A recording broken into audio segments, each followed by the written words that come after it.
Welcome, one and all, to the final chapter of While the Leaves Wither Away. Chapter 23. I'll give you all my life. In the last episode, um, we sort of reached the climax, I would say, and now this should be the resolution. Book made a big sacrifice. Will he have survived? Based on the summary, I assume not. But maybe he'll come back as a yokai. Who knows? Without further ado, let's get in. Nate! Whoever called for him, focusing on it was further than impossible. The inferno still roared, surrounding the two children completely and utterly. As for the third, his absence struck a vital chord in Nate's heart. Was it true, what he just witnessed? A shooting star plummeting from the skies above, ploughing through several layers of smoke and ash alike. It all caved in on him, hyperventilating at the mere prospect, struggling to catch his own breath and falling short with every frantic exhale. All attempts at thinking would fail. His mind was already clouded enough. But he heard that desperate voice again, or so he assumed, and left his unconscious sister for a mere second to respond with all his might. Mum? He recognized sounds all over him tarnishing his senses, whether it be leaves erupting into flames or branches splitting from their trees. Mum? Mum? Mama? Mama! His tears fell freely, streaming down his cheeks to clean the embers dusted along his freckles, choking on his words even more. Soon, a daze, and at some point he felt his head drifting further down, one foot tripping over the other. His body gave it its all to escape the nightmare, giving up and allowing him to fall, with a startled, motherly embrace, just in time to catch him before he'd hit solid ground. He couldn't remember a thing from the aftermath, presumed dead to the world. Sweetheart? Oh my god. Hey, Nate! Nate, baby, wake up for me. Please? Woken up from a bad dream. The soft glow from the table lamp was enough to blind him. Scrunching his face up to ignore it, that only strengthened the pounding in his head, throbbing the same way it did back then. Back when? His memory was too fuzzy for that right now.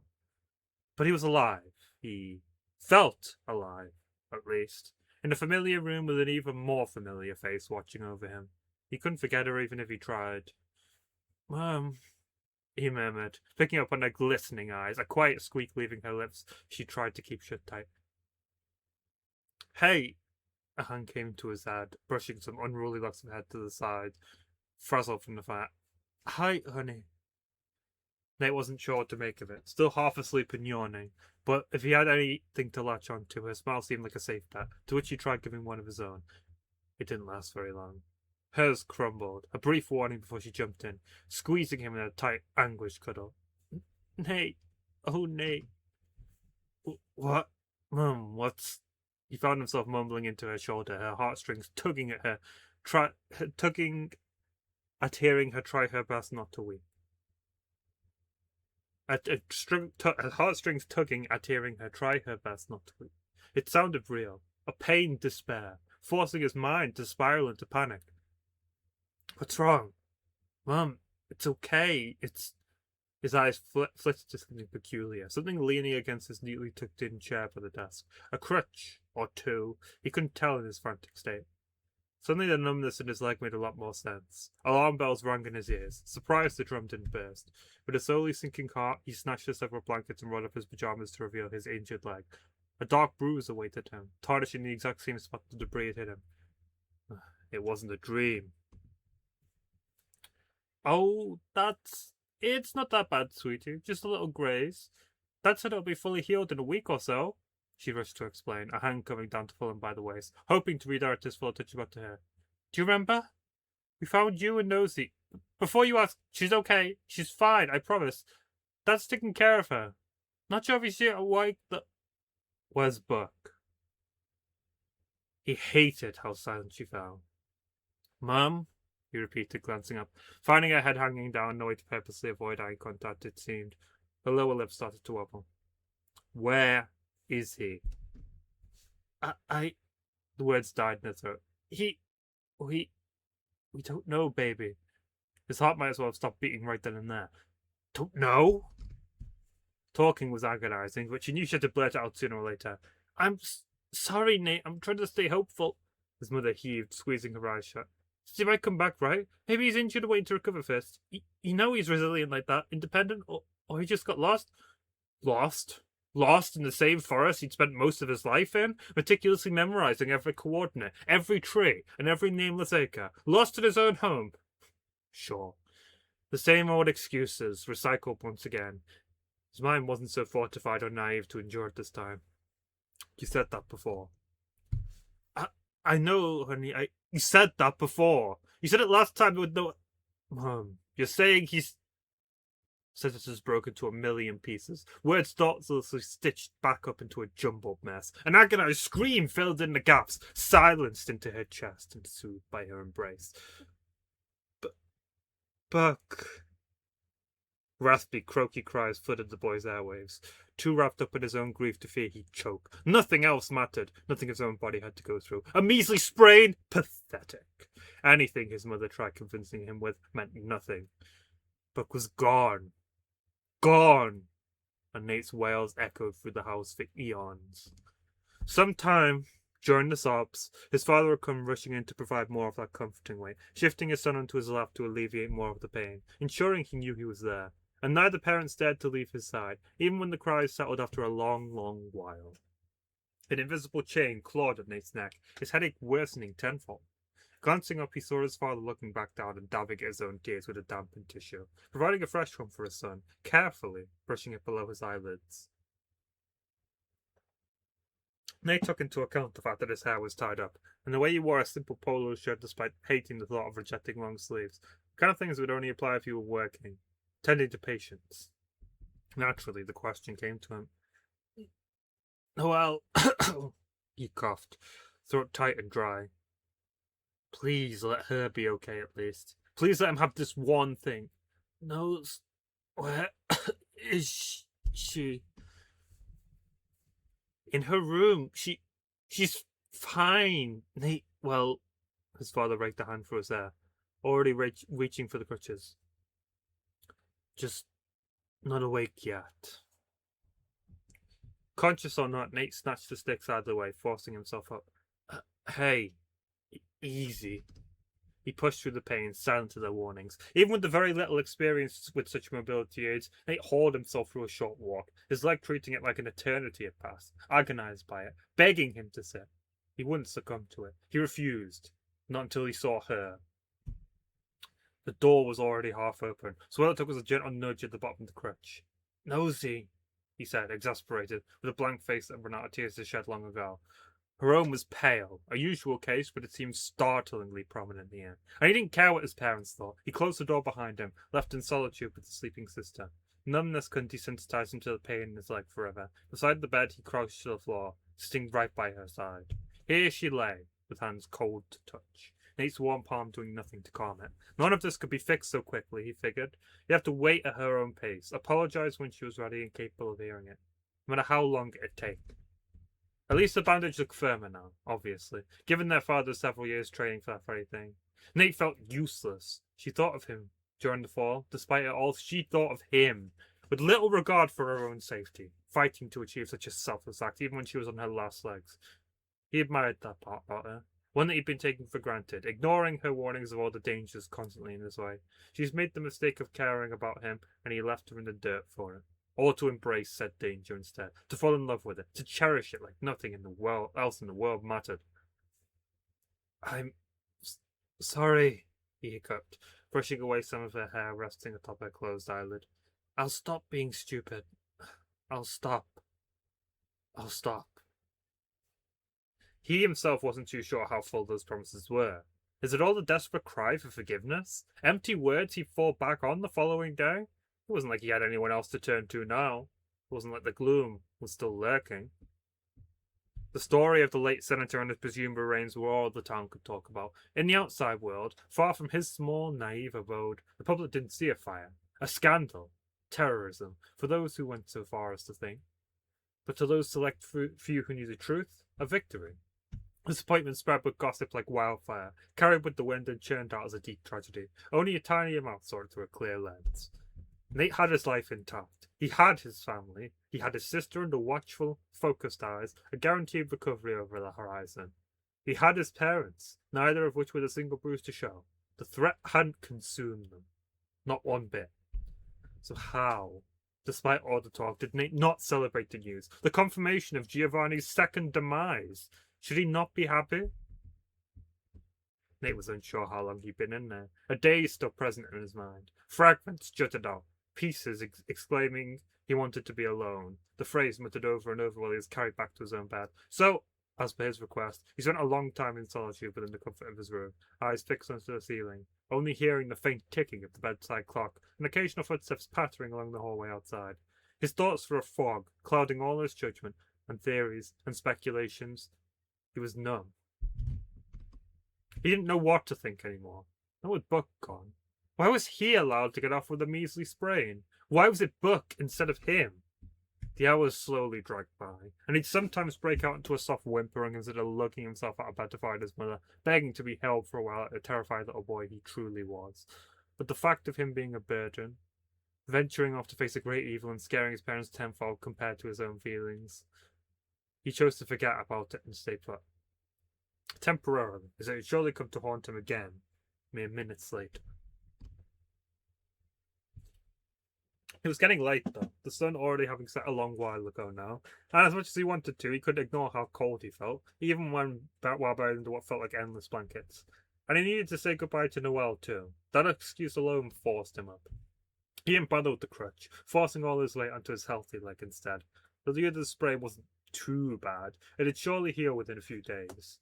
He could tough it out. A last attempt at bravery, he thought, as he hauled himself to the other side of the hallway upstairs. Though he didn't act for a while once he made it to the door, his bandaged hand resting on the handle. His ears picked up on a gentle tune from inside. His heart either dropping or swelling. He couldn't tell. Still as could be, he let the melody continue for a while, his bottom lip wobbling a little as he heard his father softly sing to his unconscious daughter. After a while, the ache in his legs became a little too unbearable, despite his last claims to be strong.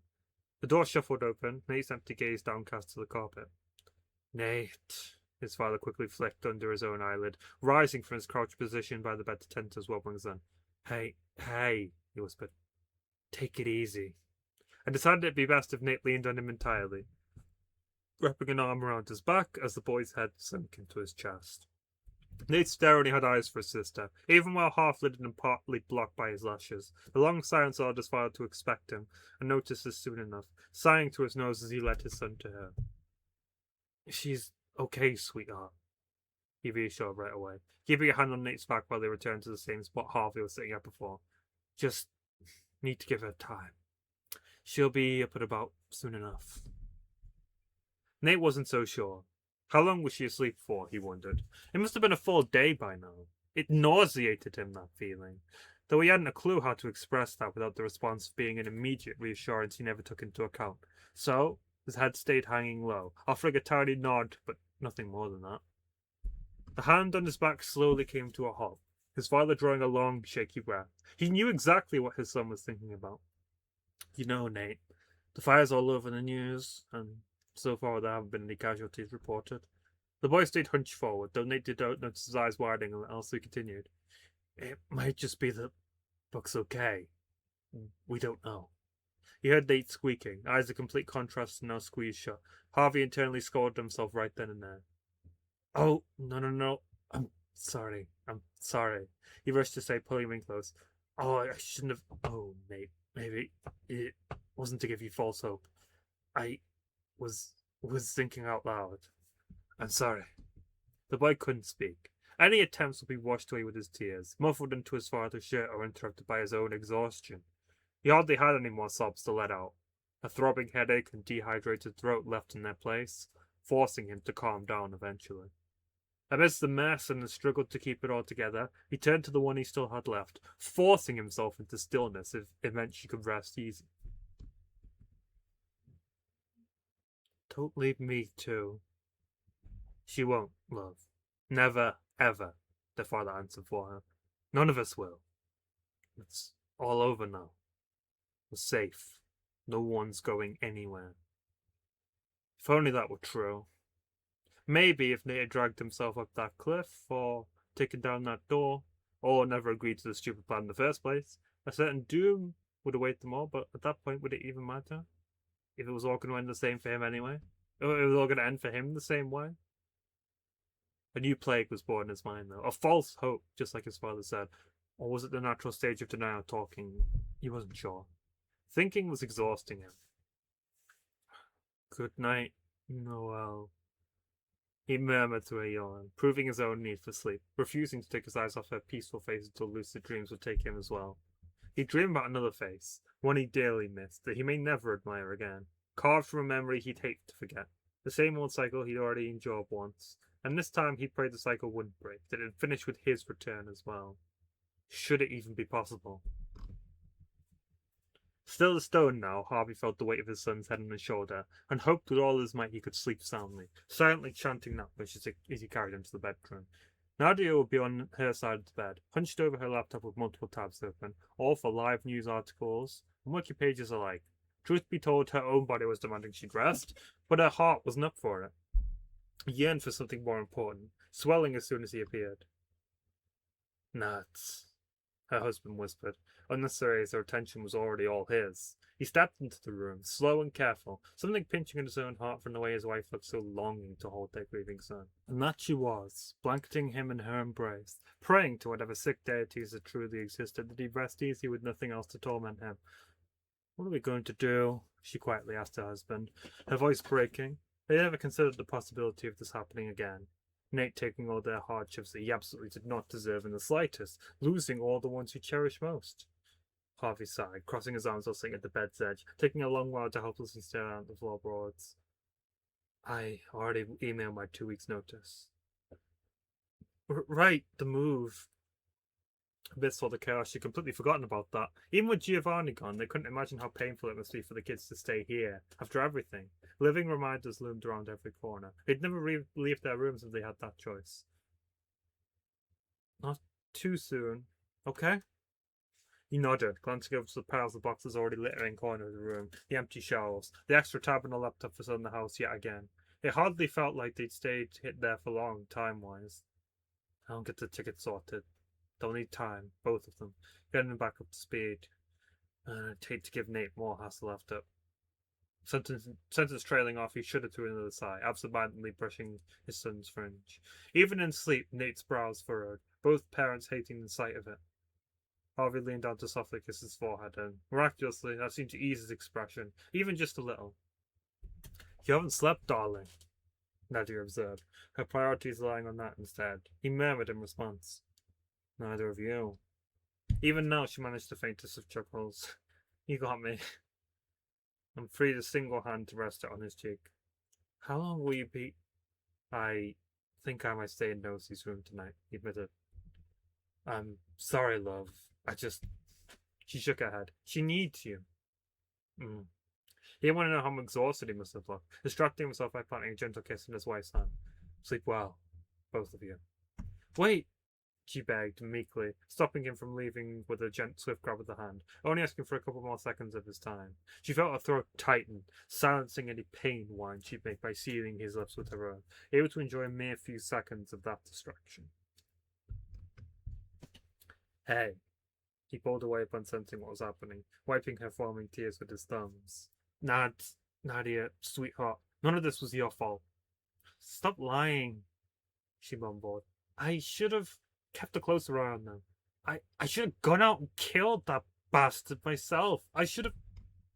Now you're just being silly. Shh. Fearing the commotion would wake Nate up, Harvey raised a finger to his wife's lips, fighting back his own grief and remorse. He wasn't doing a good job of preventing his own lips from wobbling. We can talk about it with the kids tomorrow, you know? It's a sleep deprivation. I can see it in your eyes. So don't you dare stop blaming yourself when you know that's not fair. keeping one hand on his wife's cheek, the other closed the laptop, setting it down on the desk without an argument. The table lamp was next, flicking the string to switch it off. Now you promise me you'll sleep, okay? Maybe I should stay here tonight. No, I'll manage, I swear. It's okay. Her heart said otherwise, yet her brain implored her to tough it out for his own peace of mind. She finished it with a couple of strands of Nate's hair, giving her best attempt at a grin. Don't worry about Harvey's next snap to the door, his wife's head following in turn by quizzically tilting. From the hallway, deep into one of the rooms further down, what sounded like a measly struggle quickly evolved into resounding anguish. The man sprang to his feet. Nosy? He belted for the last door to the right, swinging it fully open without a second thought. Noelle, oh baby, hey, no. The spear impaled his heart, twisting it with every pain squeal his daughter made. Simply raising her head from the pillow was enough to singe her nerves, laboured breathing adding on to the overwhelming stress. He held her back down on the bed, hand to back and cheek, fighting her through her own stubbornness to get up. Noelle, stop. Listen to my voice, okay? Listen to Dad. It's me. You're okay, baby girl. It's just me. Pushing down his own urge to cry, he rubbed his thumb in circles on her skin. Another little reminder that he was here. She was safe. She was home. And she will be okay with him here. It took prayers to assume the message got across, but with her blind insistence to fight back, clouded by assumption. No, Giovanni. He's dead, sweetheart. He's gone. It's over. Her father whispered, carefully watching her pupils scan the room, under the impression his shock was clearing up and letting her register her surroundings. He took it slow, with his voice and his commands. Breathe with me. In and out. Can you do that? I'm not leaving you till you're okay. The words rang in her head, soothing the chaos that still tried to ring. He's gone. It's over. He's gone. It's over. Over and over again, repeating and refusing to stop until she believed it for real. It had given her a chance to finally look him in the eye. Feeling his own scared, slowing breaths collide with hers. Nothing left to fear with him around. There she is, he smiled, double-checking the fluffiness of her pillow and how securely her blanket was wrapped around her. We're in your room, yeah? You're home. No need to be scared anymore. He wanted nothing more than to hold her. He'd do it for the rest of his life if he could, if it meant ensuring her safety. But now he was unsure whether it was a good idea or not, as much as it pained him to admit. He couldn't imagine the throbbing headache she must be feeling from both the fire and the tight bandage. But it was hard to deny those wide eyes. Harvey melted in an instant, taking it as slow as possible while he lifted her into his arms. Noelle fought through it, arms wrapping around him like a koala the moment she got that chance. A whine escaped from her throat, fresh tears trickling down with it, words a nuisance to get out and ask. Is he gone? The only one just choked with her. Yet he'd understood her all the while. Yes, was his quick answer. It's over, baby. You're okay. But I'm still not letting you out my sight. That's non-negotiable. That's right. The distance was the cause of her distress, she only recalled now. How she tricked her parents with a feigned obedience, breaking the promise of her safety just to salvage their own, only to do what she thought was right. At that moment, it seemed that way. Yoko was supposed to be tough, right? It didn't feel like it now. Not one bit.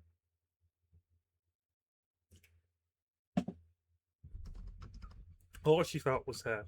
Hurt, shaken, scared even with her father's best attempts to calm her down. She still wasn't fully convinced he was truly here. To test that theory, swift in her desperation, a shaking hand came up to poke his cheek and his nose, tapping over and over until his laugh shook her finger off. She wasn't too keen on humour, sensitive to anything and everything at that point. Dad, I know, I'm sorry, sweetheart. I know, promise me he's gone, she hiccuped, dragging him closer with a tug of the wrists. What if he's still there? What if he's coming? He raised a finger to her lips. Rest your voice. There's proof. Well. Confused, her eyes stayed half-lit while she watched him reach for his jeans pocket, taking out his phone and quickly searching something up. From there, she was handed the device. All eyes on St. Petersburg as yet another disaster has struck, featuring the infamous UFO, alleged to be the same one that crashed right outside the town months prior. The vessel in question fell from the sky and decimated the East Palm Forest in the early mornings, roughly 4 a.m., setting the surroundings ablaze. Firefighters are currently tackling the fire swarm in the forest, doing everything they can to stop the blaze from reaching the neighborhood. Those living in close proximity have been evacuated from their homes. So far, no casualties have been reported, though police officers informed a horrifying discovery. A mutilated corpse they'd identified as the late Senator Giovanni Hazeltine. More information on that story as it develops. As for the crash itself, witnesses reported it as sudden, as if the vessel appeared in the sky out of thin air. Others have quickly linked it to the other tragedies this town has faced this past couple of months, with the fires both at East Pine Church and Dukesville, even going as far as to claim this town haunted and unsafe. It's no secret that all recent flights and ferries departing from St. Petersburg have been fully booked, and with this new disaster, we can only imagine that consistency will remain for the foreseeable future. So that was from this morning. Her father interrupted. Taking the phone was all the necessary information we shared. He tried reading an expression. Blank, expectantly, so he gave a gentle reminder of his presence with a light rub of the arm. The contact seemed to flick her on switch, getting him off to function again. Faulty as it hung agape. You tell her... Dad, that's... mutilated means the damage is very severe, really. Like, when limbs are cut off. I know what it means, but... But I had to lift her head up, quickly presented with a sharp sting under the bandage. Her father jumped in. Stubborn as anything, aren't you? The exasperated question left on his lips and bounced on the top of her head, keeping her still to ensure with a sliver of hope she'd stay leaning on him and resting as she desperately needed. The second option of the bed chewed at his mind. Glancing over to the pillow and thought of it being a better substitute. Her death grip on his shirt said otherwise. They both stayed put. No need for the hospital, at least, he distracted her, wiping away sweat from the very thought. That'd be a death sentence in itself, with our oblivious colleague surely ready to report the incident to anyone superior as soon as they questioned why the usual red liquid was blue. It pained him, scared him half to death, having to spend nearly a full day fixing her up to the best of his ability, by himself without the guidance nor equipment suitable for the job. But this would have to do for now. Her responsiveness was enough. And on the far brighter side, the wound already looked to be healing, even slightly, as he carefully loosened the gauze to take a peek. A deep cut on the side of her forehead that he was still unsure of the cause for, and too weary to ask. Blunt force trauma was there for certain. Mild amnesia almost always followed, and he wouldn't dare, under any circumstance, put her through the discomfort of trying to remember. Not when she woke so frightened for her life, all because of one man. News wasn't enough. He needed to see the damned, charred carcass himself. But that was wishful thinking, elevated by suppressed anger at that moment. For now, all he could do was focus on her well-being. No other priorities came close. Your head will be feeling heavy for a while, okay? And I don't think it's ideal for you to be moving much. If you need something, shout for me or Mum. Her grip on him tightened. You're not going. In such dire times, he appreciated the effort in humour. It did manage to calm the air a little. Oh no, woe is me. He raised a hand in surrender, soon bringing it back down to the top of her head, spreading out his thumb and pointed to give her a soft peck. He gave a brief glance to his watch, too. Now it is late, honey. Mum and Nate are in bed already. Are you sleepy? Dumb question, probably not. I'm fine. Soft footsteps could be heard just outside the door. Noel's words trailing off. There she emerged, breathing a sigh of relief at her wide-eyed daughter. What? Hey! Both of them felt like crying all over again, and be muffled out in a tight embrace. God knows you have me worried sick. I know, she sniffled. I'm sorry. I won't do it again. I'll stay put. I won't go anywhere. I'll do all the chores for a week, a month. And it was all my fault. Not Nate's. And easy, kiddo. Harvey stopped before she ended up tripping over she'd end up tripping over her own words, carefully turning her head by the cheek, still letting it lean on the mother's chest. Well, yeah, it's bad, but we'll talk about it later on when you two are better, in a few weeks or so. He even gave his wife an unamused glance. And I'm sure your mother's 2 yawns away from collapsing. Oh, shh, I'm fine, she insisted anyway, as though she was a little skeptical of leaving Nate by himself too long, even in the safety of her bed. She answered the next question before Noel could ask it. You can see Nate in the morning, sweetie. He's just as tired as us. Nate, her head shot up. Is he okay? Fine, he's fine. Sorry, honey, I should have said so earlier. A sheepish apology one she silently accepted. Suddenly, her mind didn't feel so frazzled and panicked. But he was asleep, she was told. Fine, whatever that meant, but definitely needed rest. She didn't fight to go see him. I'll talk to him and Buck tomorrow then. She didn't get a response for that. Blinking, she looked up for answers. Buck's okay too, right? A guilty conscience loomed over her head for the rest of the night. As agonizing as it was, Nate waited until morning. A couple of hoops had to be jumped through just to reach the other side of the river. Police tape littered across the red suspension bridge. A couple of officers already lined up near it to drive away anyone curious or brave enough to get close. The downside was the rocks frequently jutting out from the river. Carrying on down south, away from their field of vision, Nate could cross with ease. The limp wasn't so harsh to him now that he'd gotten used to it, though the crutch helped, even if he didn't want to admit it. He often coughed into his sleeve as he hobbled past the bare trees. While the fire was long gone now, a nocturnal battle finally meeting its end as the sun comfortably rose over the horizon, smoke still polluted the air, enough to disguise itself as a thin fog. UFO parcels scattered the dead forest, and Nate gave it his all not to cower away and turn back. There was just one place he wanted to go. Had to.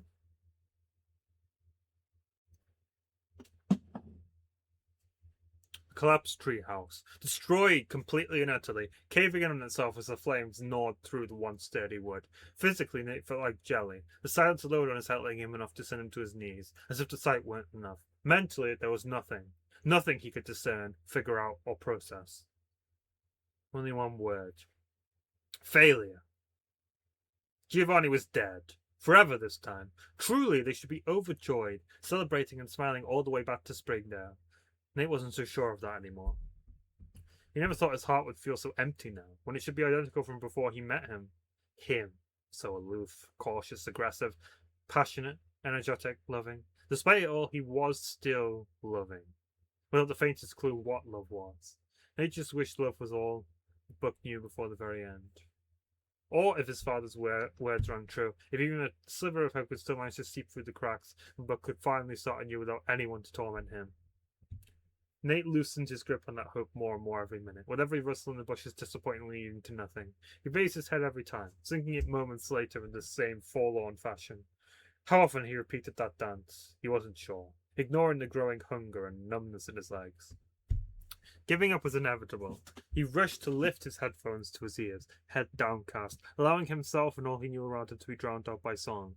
Tailing him on the same path, she arrived shortly after he did. Nate? He didn't hear, head in his knees, unbothered by the light rain slowly picking up, unresponsive to her repeated shouts, deafened by the music. She sighed, walking up to him by the rack, casting a shadow over his curled-up figure. It took a gentle brush of the knees for him to finally acknowledge her, looking up to find that all of a sudden his sister was sitting right by her side. Her eyebrows knit together while she searched his eyes for answers. She found nothing. Nate broke the staring, aimlessly forcing his gaze straight ahead, counting each individual blade of singed grass. It wasn't like she wasn't still watching, he knew that very well, doing the very least to acknowledge her by lowering the headphones back down around his neck. The world didn't sound as loud. Her head on his shoulder didn't feel so heavy. He broke. Choked up at first, giving it his all to hold it back, failing and tugging at her sleeves until she'd say yes and let him hold on, hiding away into her shirt when he pulled close enough. His sobs vibrated through her chest. She had no word to say that wasn't an empty promise regarding him. A frightening head injury wasn't nearly enough to keep her housebound, as much as her father said otherwise, losing that battle in which she insisted on chasing after Nate. She was a fighter, pushing through it for everyone else's sake, knowing it'd all go back to normal by next week, tops. But she wasn't him. And nothing she could say or do could bring him back. If alive, he would have stumbled back to the house by now. If a yokai, the forest wouldn't be so deserted. Noelle hated herself for barely having a clue what to say. Fuck, she grumbled, playing with his hair while she thought. Bastard didn't think it through. He did, Nate interrupted. I think he always knew to end it like that. Hey now. Voice softening, Noelle shifted her hands from his back to his shoulders, pulling away just a little and ensuring he saw her slightly disapproving, slightly sympathetic look. Don't say that. I didn't see it, but from what Dad said you told him, there wasn't really a choice. He saw a chance and took it. Nate refused to take no for an answer. The door, he murmured, staring down at his fidgeting hands in his lap. He locked it and You know it, and I know it. He didn't want me getting close. Didn't want me to stop him. And you know how much he wanted to kill Giovanni, no matter what. His shoulders loosened. Nate. It was just days ago, Noel. I could still see it so easily. Back at the house, back when Giovanni thought he was on his side. And he did everything he could not to shoot me. No, he pointed the gun to himself. Fists clutched onto his jeans. He kept going despite the tears choking him. He's so stupid. Never thinking about himself. Always about me. About me and how I can be safe. Never thinking if he'll be there to come home with me that night. You can't say otherwise. You can't. Fuck. Gods, I hate him for that. Sometime during the lament, Noel pulled him back in for another try of comfort. Why'd he have to be so stupid? He hiccuped. Damn you, Buck. Anguished, tired, alone. Rain hit every fibre of their bodies, drenching them in a deep puddle of regret. Nate wished he'd drowned. He wished it had been him instead, taken away and rightfully so. Privileged to live all around him, helpless to the unfortunate soul pushing up the daisies. Burke was right about being far from perfect, but I didn't mean he was unsalvageable. How pathetic should Nate be to not drill that into his skull before it was too late? He shuddered, surely developing a cold from the weather's onslaught. I'm sorry. Leaning back, he dabbed away his own tears, mixing with the raindrops along his freckles. I'm getting snot in your hoodie. Nate, that's the last thing I care about right now, she sighed, hardly noticing it at all amidst the harsh downpour. And even if she did, it didn't matter. His lack of a jacket was more of a cause for concern. I can talk with you all day, but not here. You're going to get the worst cold of your life. He shook his head. Not moving. Noel clicked her tongue. Fine, just saying. And shuffled back, escorting him a little more into what remained of the base's balcony. The state it was in, and Nate's insistence on staying. She didn't want to imagine how painful it must be. But there was some sort of obligation refusing to let him leave. One last connection to Buck. One last string holding them both together before it inevitably snap up as soon as he boards the plane. No, that can't be right. She refused to think like that, her own heart hurting at the thought and the sight of her brother's grief. Hey. Lifting his head up, Nate found his sister to be located elsewhere, spotting her closer to the river.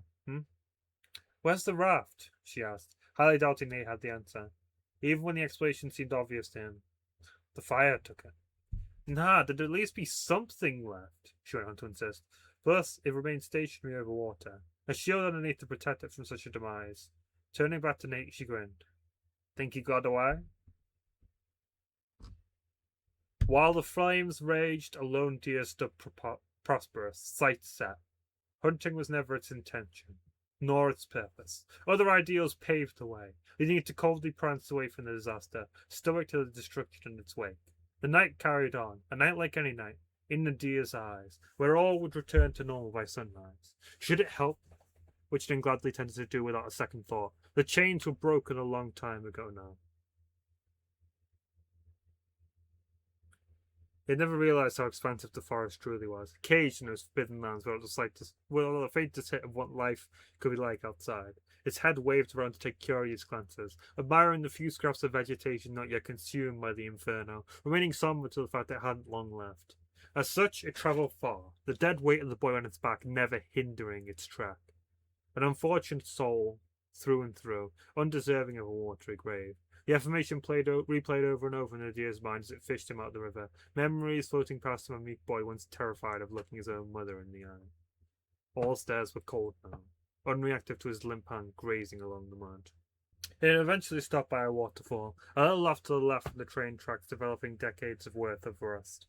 For now it was safe, maybe forever should the firefighters work fast enough. There wasn't much hope in that regard. They'd move again soon if they acted fast enough. It was unsure. The deer's legs wobbled as it lowered itself onto the ground, hoisting off the listless body, soaked overalls dampening the grass as soon as it made contact. It had been lucky to find him at all, watching him descend, calculating the fall, softening it. At least it hoped, but the protection of a deity could only go so far. The UFO's outcome was a major blessing in itself, for no opportunities for this power were presented in the past, no freedom to practice. Either way, it solidified itself as some urban legend. The Reapers, a tale especially popular among the youth of BBQ, often recognized beyond international waters as well. Sightings of it date back to before the UFO's first crash. In recent years, speculations fluttered around, conjured up from the very few lucky enough to witness it in its splendor, unsure whether it was a hallucination or reality. They provided a story, claiming it as some sort of divine, one appointed to watch over the house and fetch its poor lost souls. Oh, my cat wants to be let out.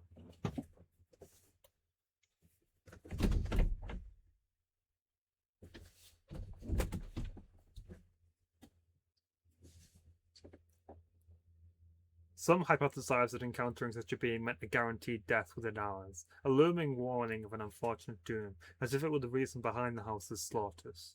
Though nothing came to be, any deaths purely coincidental, ruled off as maniacal blathering from people scared for their lives. A fairy tale, a fantasy produced by those naive enough to believe it, taking inspiration from the age-old yokai from overseas. Here, most scoffed at the idea of something so otherworldly. Yet here it sat, perched over the still boy, an unfamiliar twinge in its heart. Blood blanketed one eye, dribbling down the face. The other looked at nothing. The lips parted, yet had nothing to say. It was real, everything it thought and felt. Its need to protect was not of obligation or pure coincidence, not a miracle born from apathetic gods indebted to saving careless children. Sweet Buck, it murmured, praying for a response, eyes never leaving the lifeless form. He'd done everything he could, everything he thought was right, everything he thought was deserved, skewering the emotions of the unlucky few who held him dear.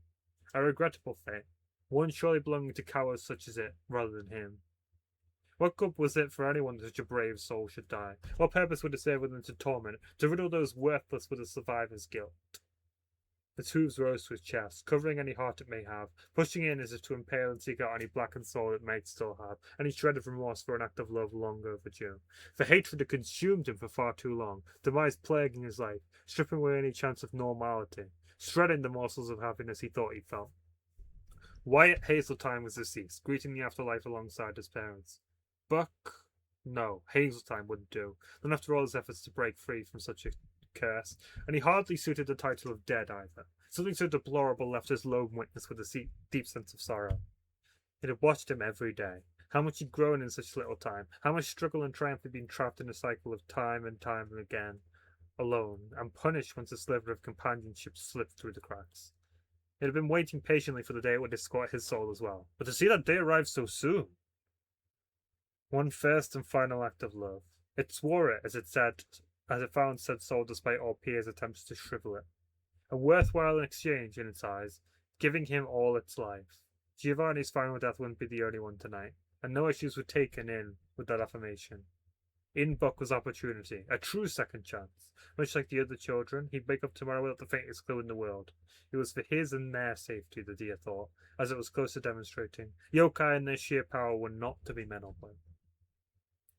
Normality was on the horizon, overlooking and watching from afar, offering them a warm embrace. They needed it more than anything. I hope you find this offer worthwhile, Buck. Though I never found a chance to tell you. What a lovely name you picked for yourself. The furthest from a Hazeltine it could be. A child of the forest, not of the house. If a yokai could do anything worthwhile, after standing powerless all your life, it's this. Your soul had never looked so beautiful before smiling at that boy. A broken life repaired, the yokai paid its price, disappearing alongside the death. And from it, a long silence, all the forest hushed, until a single working eye, brimming with a tear, finally blinked. Mama.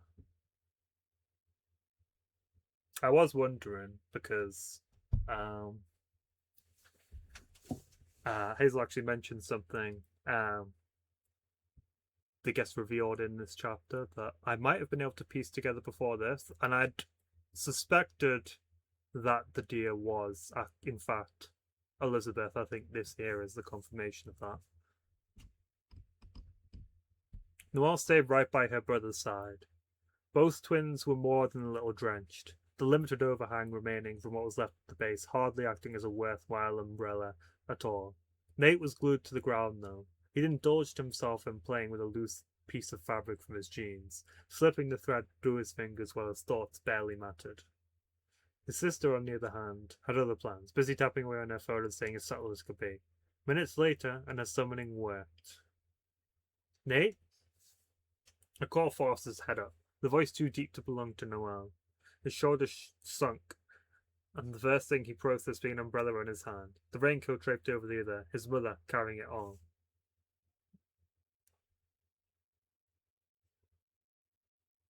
Mum, he acknowledged her, doing a quick sneaky flick under his eyelids to ensure the tears were gone. The reddened eyes damped him to being caught either way.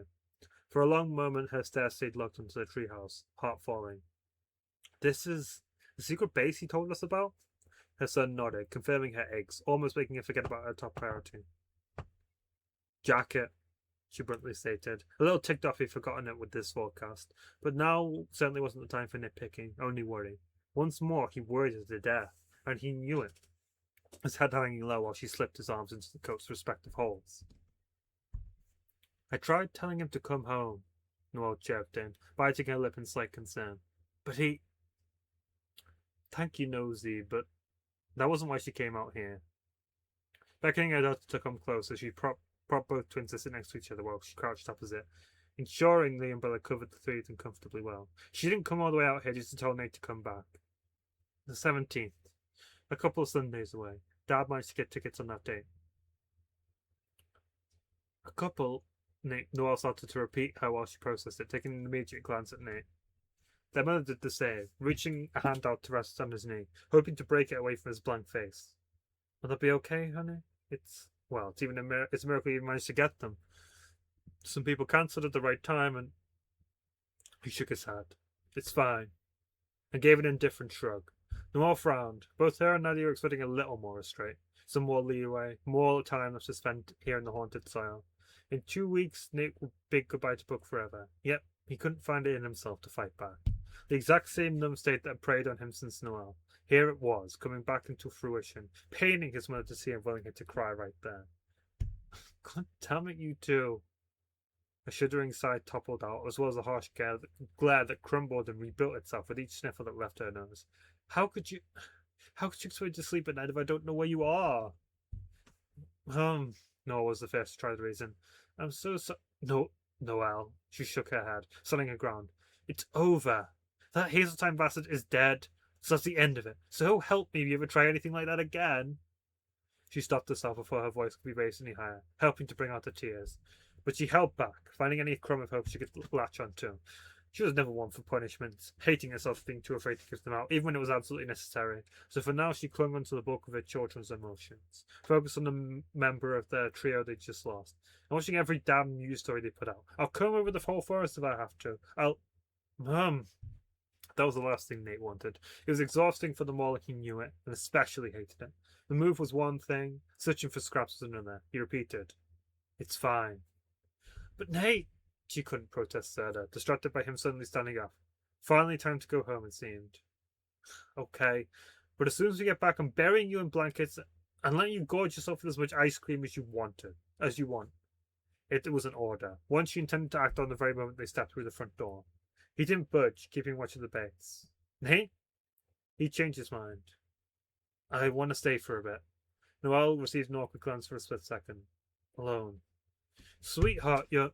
Soaked in his flannel, his fringe drenched and clinging to his forehead. It all rang alarm bells for Nadia. And yet she understood his point of view. No one needed time, even by himself. Sighing, she secured the raincoat hood over his head, even giving a brief peck to his nose. Take all the time you need. But head straight home, okay? We're not even supposed to be here. They won't see me. Nate had faith in the officer's incompetence. It was all they ever seemed to show. His mother didn't have a rebuttal for that. As, after a quick exchange of the best smiles they could muster, despite everything, she took her leave. Noel hesitated before following along, but all worries are useless with Nathan on. He got to digging. The rain hardly bothered him anymore, despite the sniffles getting more and more frequent with each long minute that passed. No tools were at his disposal, the whole process done through his measly strength and raw will, but it wasn't the most impossible task in the world. A shallow hole by the lone strawberry bush, standing out among the others surrounding it. It was obvious how it thrived compared to the outsiders. Whoever planted it must have taken extra care with the soil to ensure it would prosper. A cherished burial, now belonging to two. Searching the wreck was his next objective. Once the preparations were finished, scavenging for any survivors like charred trinkets that were still barely hanging on. But there wasn't much administrable, nothing that could still be identified anyway, except for one thing hidden by the planks. Nate scavenged for the fourth thing as soon as he identified a small semblance of it, never caring about the risk of splinters. Shoving the wood to the side, it was all revealed. The plush toy from the carnival, a silly-looking duck, now charred and barely recognizable. Faintly, it still smelled like him. Nate had to bite down his lip until he drew blood to keep it all together. It was perfect. Stumbling back to the hole, he crouched in the grass in front of it, laying down the plushie to rest, the last remnant of him. Afterwards, he fenced one of the surrounding bushes, careful in how he handled the roots and soil, organizing and fixing the dirt, ensuring it looked neat, and afterwards he sat idly for a long while, unwilling to move the slightest bit as the rain fought his grip. But it was soon it would let up, casting endless streams of grey along the sky, the faintest bits of rays poking through the mineral cracks. They hung low, peeking through the trees and distant mountains, and by then Nate knew he should get going before he worried his mother any further. But amidst those warm hues, he spotted a cooler tone once he turned to leave, shining oddly, glistening from an unreachable point, fading in and out, clumsily shifting down and starting up at random times. More sunlight, he assumed. He hardly felt rested. Of course his eyes would play tricks. A naive outlook, considering the source from a mile afar doing everything in his power to glow. Whenever he wanted, whenever that waning peace hit him, it reaped happiness after all, and that joy was felt most when thinking of just one thing. Before Nate could take it in, the dreaded day finally arrived. For those past 2 weeks, every day was the same for him. Wake up, sneak into the forest, talk to the abandoned base, and nap there until sunset. But finally, after those long hours of the same old cycle, the police took a glance at the environment one day and declared the forest safe, opening it to the public once more. Nate and his wobbly leg wouldn't have to hop over the dodgy rocks jutting out the river any longer. And tomorrow, he'd say goodbye forever. Part of him knew it was for the best, constantly battling the nausea it inevitably brought with it, and it wasn't like they were forbidden from visiting the town ever again. One day, in many years to come, Nate could visit whenever he'd want once he grew up to a house with a stable job and savings. That was what his mother told him, a gentle reminder every time she found him sitting idly by the window for too long. Everything she told him was true, whether it be an update on the news or police reports of found bodies, nothing. The buzz of the crash simmered into a distant thrum, a cautionary tale for the few willing to stay in town. They hadn't a clue it was over. They thought this was only the beginning. Nick pitied them. He wondered what else could be done. Taking a long moment to do nothing but stare at the two bushes tucked to the side, yet poked out like a sore thumb. Strawberry season is far gone now. All fruits dead, but surviving the winter shouldn't be a difficult task. Temperatures still warm for Nate's standards. They'd liven up soon enough. Nate hadn't a clue if he could do the same, but he wanted to try. For everyone's sake, for all he had left. Anything he needed to get out, now was the time. He observed and took in every inch of the ruins, analysing it all until it burned into his memory. The lopsided swing, now hanging on by a single rope, the collapsed ladder, the traces of Buck's fingerprints littered over each and every beam of wood. Remembering his face wasn't a trial. Nate didn't need to try. All he could do was hope. Gaze downcast with his spirits. It was getting harder every day, and harder not to notice the smallest details. Each blade of grass having its own story to tell, some having nothing to hide and some guarding the most valuable treasure in the world. Nate found it, soaked by a surviving plank, crouching down to unfold the paper. The handwriting looked as rushed as anything. One word dead and his heart dropped.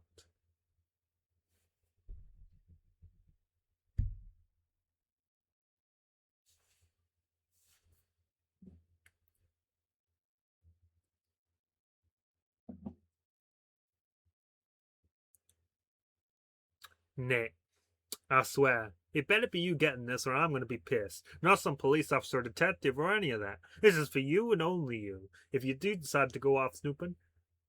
I took this bit of inspiration from Mama, though. You know, with hiding it and being sneaky and stuff. All I gotta do is pray it lands in the right hands. Now, I'm not the best at writing. Like, at all. Tried writing a story once, and I'm sure Shakespeare was rolling in his coffin in agony. So you can laugh all you want, and luckily for you, I won't care since I won't be there to hear it. Nate, I'm gonna be honest. I don't know how to break it to you. I was supposed to die back there. We both saw that. A fall that big? Come on, the river's concrete from that drop. And that's even if I landed in the damn thing. I can't remember. Next thing you know, someone or something dragged me far away. That damn deer's in my head when I wrote that, though. So maybe it's that. Who knows? You haven't known about souls when it first found me on the way back then, so maybe you felt bad for mine and stuffed it back in. Again, I don't know. Sorry, this is going nowhere. I'm alive, is what I'm saying. Not sure how deserved that is after everything, but I swear I'm not a ghost or a yokai or anything of the sort. Once one of my eyes are fucked, I don't know when you seeing it. Couple burns here and there too, but other than that, I'm okay. Got used to it a while ago. Reckon I gotta go fix him for an eye patch. Been sneaking around the marketplace, seeing what scraps I can find. You know that one corner store? Free newspapers there, and I'll tell you, man, they're going apeshit. Seeing how they found Father's mangled corpse and are now thinking someone dug it out of the damn grave? Folk here really ain't got a clue about yokai, huh? I'll stop yammering about that, though. Nate. Nate, my Nate. You're a real sweetheart, and I know I'll never have the guts to say it out loud, so I hope this is good enough for the time being. You did not have to do everything you did. Sticking around even when I was nothing short of an ass. But you did anyway. I can't lie, I'm still scratching my head trying to figure that part out. You've done more for me than I could ever return the favor in for a feasible lifetime. In case it wasn't obvious, I fucking love you.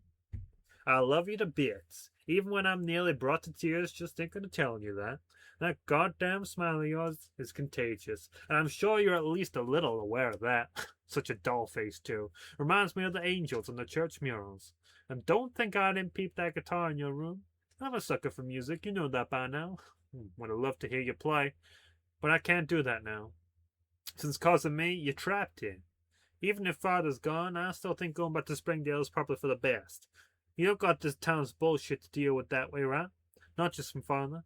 I went to the marketplace more times than I can count, and the stuff people are shouting about there, like who to vote for, and who to love, and who to hate.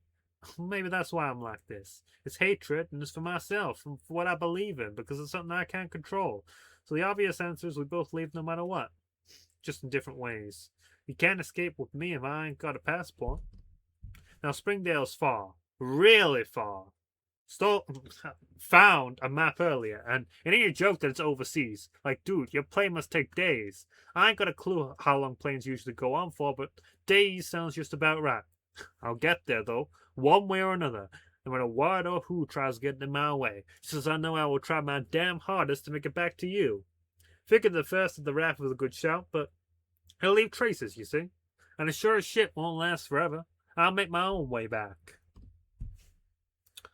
But I'm guessing it'll take a while. Years, I bet. So if you get impatient and decide to move on and forget about me, then that's 100% fine, and I'm not going to hold that against you. But I swear I'll never give up on you. I'll never stop running. Spent my whole life doing that, so I ain't stopping now. And don't you go worrying about me. I'll be fine. If I were to be so honest, well, I still hurt a bit. What happened to the base seemed more like a sign for me to leave. I saw that damn house anytime I wanted to watch the sunset. And I should have been clear enough what I need to do. I guess I was scared before, venturing off somewhere new, which I knew was stupid to say because I've been alone for so long.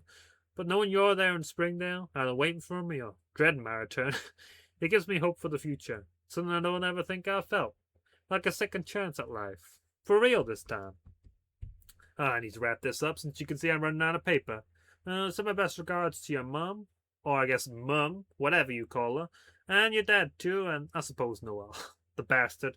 Actually had a nice talk with her back on the UFO, so I guess she's not all that bad. Not sure if she feels the same way about me, though. I don't blame her if she doesn't. And as for you, Nate, I actually changed my mind from earlier. Don't you dare forget about me, since there's no way in hell I'll forget you. I can't guarantee when we'll see each other again, or where, or how, or if, so I need you to trust me on this one. One way or another, I will get back to you. You have my word on that. Yours forever, Buck. Also, I hope you've still been learning Morse code. You didn't think I forgot about the secret messages, did you? We got Chekhov's Morse code here. Is that really him? Has to be. He showed Noel the letter as soon as he rushed home, breaking his own promise of claiming he wouldn't cry today. The two sat by the wall, which now stood lifeless and bare as all the posters had been taken down. The desk and the wardrobe and anything else Nate held dear either stuffed in a moving van or his suitcase. There was a long silence before he worked up the courage to speak again. There's so many little things proving it's him. The handwriting, the details. I can hear his voice through it. Noel, you gotta believe me. I do, but... Man... She let out an exasperated laugh, raking out a handful of French in disbelief. How in the hell did he... I don't care about that, Nate mumbled. Just, he's okay. He's okay. And the silent weeps started all over again, even through smiles and all. She took another glance at the one in the last few paragraphs, one that had been bugging her since she read it for the first time. I should have been nicer. What? Noel blinked his tears away. No, that's all you ever told me. All you ever wanted me to do. All the guilt she'd been felt those past couple of weeks finally came crashing down. Ironically, when there was finally evidence of Buck's safety. Why? Did she fear once he returned? Or was it the irregular, kind reaction shown in the letter jarring enough to send her into panic? I hated him. You know that. But he still can't hate me back, and God, I am such an asshole. Her head drooped into her palms, unmoving to Nick patting her shoulder. I don't think you're an asshole. Don't lie. I'm not, Nate shook his head. Believe me, you just wanted to keep me safe, right? Especially after, the carnival and stuff. It wasn't to be rude just for the sake of it. When Jarvie was getting through to her, he gave her an arm and a little squeeze. Well, look at me. Once the order was obeyed, he cleared his throat. You know I don't have favourites, right? You're equal. Both you and...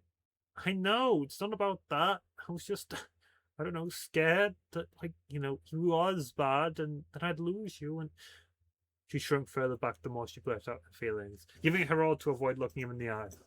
Never mind. Slowly, Nate lowered himself down to her level. I don't mind you looking out for me, but sometimes it's just a little too much. But still, thank you for caring so much. I know I'm, He cut off his own sentence, but it wasn't like he needed to continue. No one knew exactly where it was going. I'm not saying you're weak. I'm not trying to protect you because of that, I swear. I swear, Nate. I only want you to be happy since you're my brother and... Ugh. She tugged at the strands of her hoodie, hiding under the cotton while her apologies muffled into the fabric. Sorry. I think you're overreacting about how annoyed I am. Shut up. It's hard to tell. Then he pursed his lips together, trying to figure out how to make it as crystal clear as possible. All I want is for you to trust me a little. Everything about Buck, forget it. We'll sort it when he comes back. Understand? That gradually lowered her out of her shell, albeit in a slow mood, but it was still progress. Okay, Dad. He chuckled, surprised that he still had it in him to do that. However, his thoughts still lay out elsewhere. He'll come back, Nate murmured to himself. Hopefully. That whole situation with the letter would surely drive him up the wall. So many signs and little tidbits pointed to it being real, but Nate couldn't help the anxiety still tearing him apart inside. That and a bit of anger that had always evolved into guilt. Since even despite his injuries, it would have been nice for Buck to show himself again, not lurk in the shadows while Nate mourned for someone who wasn't even gone. Don't tell Mum or Dad about the letter, he begged, and followed up with a quick explanation before Noel could ask why. You know, Mum. She'll cancel the flight and come over the whole forest, just like she said. She shrugged. Wasn't planning to, and glanced around to scan all the cardboard boxes littered around the room. Oh, right, he still wasn't unpacking. Not much, just a couple of books and clothes here and there, but Noel seemed insistent on helping either way.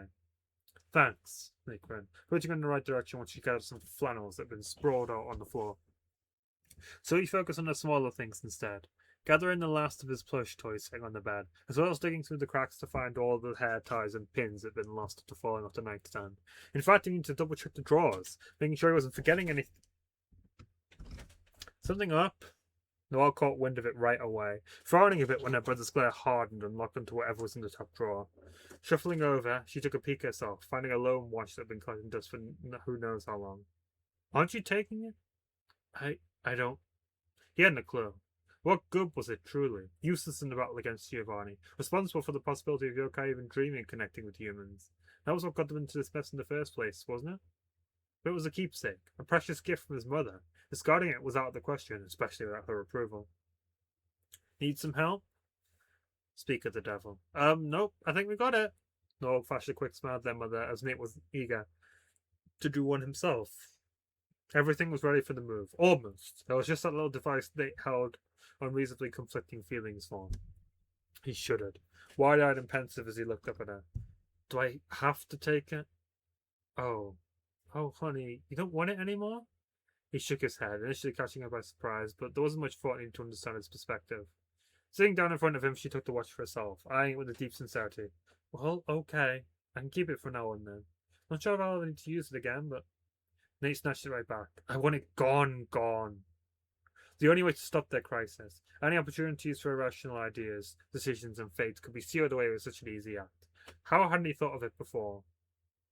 Nate scolded himself for being so stupid and naive, and oblivious to how much hurt could have been avoided if that watch wasn't there to keep them curious, if the living reminder of the world's dangers and its wonders wasn't ever so prominent on his wrist. An affirmation that killed all remorse as he tossed the device away, quickly fastening the bin signer and springing to his feet to dump it with the other trash outside, and to blend right in. But it wasn't like their problems were erased. Just like that. Yokai could still come out in torment, still visible to the naked eye, and still capable of destruction akin to the likes of Giovanni Hazeltine. Maybe even more. With the watch gone, it was like a contract being torn in half. Nate opted from having to experience such bleak circumstances Nate opted out from having to experience such bleak circumstances ever again. And now, more than ever, the normality it provided was more than enough. Living an average life sounded like a dream. So we have a Nate here that aspires to be average, while the one who hates it. Starting tomorrow, it'll become reality. Goodbye to all their hardships, to all their plagues staining the land. Weeks prior, Nate wasn't sure how well he coped traversing through an airport, unaware of when he'd inevitably break down and cause a scene, the weight of the situation finally crashing down on him at the worst possible time. He dreaded each second that ticked down by the clock. But now, during the real event, none of that dread showed itself. Just a solemn farewell and a hello to new beginnings. For all of them. Maybe now they could go to sleep at night without fearing for the worst, and engage in all of the things they would have loved to do before. For instance, Buck's music taste seemed to have seeped into Nate's, the brunette having already downloaded the entire discography of the Ginger's favourite artists. He'd shuffle the songs closely and create a list of what he deemed best, and see how it compares to Buck. And maybe, once he practiced and proved himself not to be rusty, he could try his hand at learning a song or two on his guitar, ready to show Buck just like he wanted, once he returns. He noticed how Noel looked lost in thought on the taxi at the way back to the airport, staring out of the window blankly and keeping that position frozen up till he arrived. Maybe soon, when time passes, her worries could ease, since he knew very well how much he tried pushing them down. He noticed how Noel looked lost in thought in the taxi on the way to the airport, staring out the window blankly and keeping that position frozen up till he arrived. Maybe soon, when time passes, her worries could ease, since he knew very well how much he tried pushing them down. In those weeks, she'd oftentimes wake up in a panic, and Nate would faintly hear those jittery footsteps rushing to their parents' room. It certainly wasn't the first time nightmares were tormenting her, but they only became all the more common the more nights she spent in St. Petersburg. Truthfully, she hoped to better herself, to relieve herself from all those fears. Not everything is settled and she could breathe. And while still cautious for Nate, it being only natural, she promised herself not to dictate his every move and feeling. Not only that, but she swore to Nate on numerous occasions she'd apologize to Buck as soon as he reintroduced himself into their lives, once he returns.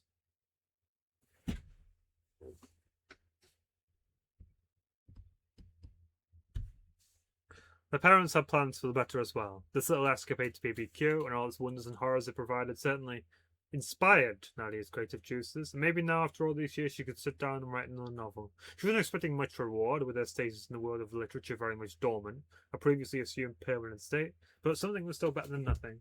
And she really had to, she'd storm into Springdale's Fortune Hospital and shoot her husband's boss, should his hours be anything more than 50 a week. Harvey assured her he'd handle it himself, in a far more kind and professional manner, though neither of them had much faith in that claim. Either way, it was a must. Maybe then he could get back into painting, creating updated pieces on the family portraits that had been from years prior, when the twins were much older than 10. They'd certainly grown a lot more since that time, in height, knowledge, and wit. And although the man was still clueless to the letter, he'd be sure to be more than willing to paint a portrait book as well, introducing him back into the family, once he returns. Since he will return. Nate believed those words with all his might, embracing them with all the love he had to offer. He left him feeling a bit giddy, in a sense, waiting for the day he'd be in his arms again, held in the security and the promise that no one else could ever harm him ever again. That was the truth this time. The Hazeltine curse couldn't haunt him any longer. And Buck Adams, as embarrassing as it was, and he'd surely never admit it out loud for the foreseeable future, Nate knew his cheeks visually burn at the very thought. A long wait divided them for now, though. That and a knowledge gap in a specific area Nate was still struggling to wrap his head around. I hope you've still been learning Morse code. You didn't think I forgot about the secret messages, did you? That one part of the letter Nate was dumbfounded by. He'd been surveying his surroundings for all 24 hours since finding it. There wasn't any hint clue or outright answer that fitted the final paragraph in the slightest. Maybe he was thinking too hard that it was a mere tease, like how Buck loved to do. Maybe he meant it for years from now when they see each other again. Nate didn't want to cling on to that long-awaited prophecy, though, hating the idea of wasting thousands of hours just waiting for it to happen again. Even now, his gaze was glued to the Morse code sheet Buck had made for him. He was needing to revise anyway, never having time up until now. And there wasn't much to do while they waited for the gate to open, other than to nod off. The repetitive task in the late night flight banded together to soothe him into a nap against his father's side, until he abruptly tapped him awake, whispering, "Sweetie, time to go." Nate Hawley showed a single coherent emotion on his face while he boarded the plane, and when Nadia did try and get a better look at it, she was always met with the back of his head, his stare permanently fixed onto the runway outside the window. At least the sunset was pretty tonight, nearly completely hidden beyond the horizon, draping the outside world in darkness. Either way, he found himself staring with all his might. Just like the base, he committed all to memory, drinking it all in and treasuring it despite their short time spent. That was just how Nate was. He saw the good in everything. He couldn't help it. It was an outlook he'd naturally grown to have, appreciating the smallest victories regardless of the horrors that they might bring. Since he recently learned that, if cherished enough, those horrors could bloom into something beautiful. And the most adored would refuse to wither too soon, no matter what. He clung onto that vision, bathed in it, never expecting a reward for those efforts, yet receiving one nonetheless. A blue light, shining from what must have been miles away, turning visible as the plane took off and ascended to the stars. But stars never shone like this, and certainly weren't so close to the ground. Nate's hands pressed up against the window as he peered down. The gem blinked so specifically, a secret message only a select few could comprehend, and this was meant for a single person in particular. Nate understood right away. His efforts weren't for naught, his revisions weren't pointless. Dot dot dot dash dot dot dash dash dash dot dot dot dash dot dash dot dash dash dash dash dash dot dot dash.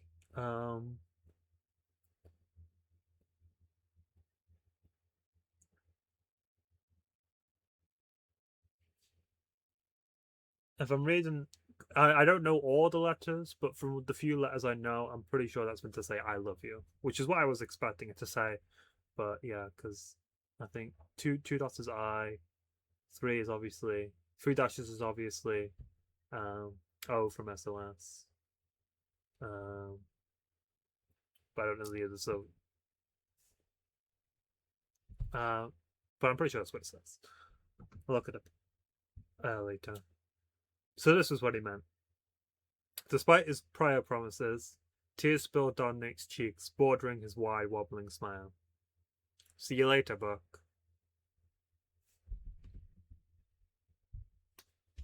Well, what an ending we have there. Thank you for reading. Thank you very much for writing this, because this is pure peak, and this has converted to be, I think, to the Bucknate side in terms of ships. So yeah, that's it. Until at least prequels are being worked on, that we will definitely be reading on this channel. So stay tuned for that. Buck being alive, well, he did technically die. He was brought back by his mother. His mother's sacrifice, which is quite beautiful. And yeah, a lot of this I didn't actually see coming, like Buck managing to get away and him being revived in the first place. I thought he might come back as a yokai, or he might just be gone. But it's good that we have this nice little slither of hope. He's out there. He's trying to. He'll find a way to cross the bloody ocean. You know he will. The Morse code finally coming back as well, and the UFO stone being able to be used like this as well, is amazing. Yeah, the water. I'm glad I did manage to at least put up one thing, and that was Elizabeth being the deer. Everything else was it all makes sense. thinking back on it, but I didn't see it coming, so well done. That makes it even more enjoyable. That I was so much I wasn't able to predict, but I was able to predict one thing, and that makes me happy. So yeah, that about wraps it up for While the Leaves Wither Away. Thank you very much for listening to me bring the story to life. I've thoroughly enjoyed doing all the voices here. Thoroughly enjoyed the story itself, and I can't wait to see more. So, that's the end of the video now. Bye bye.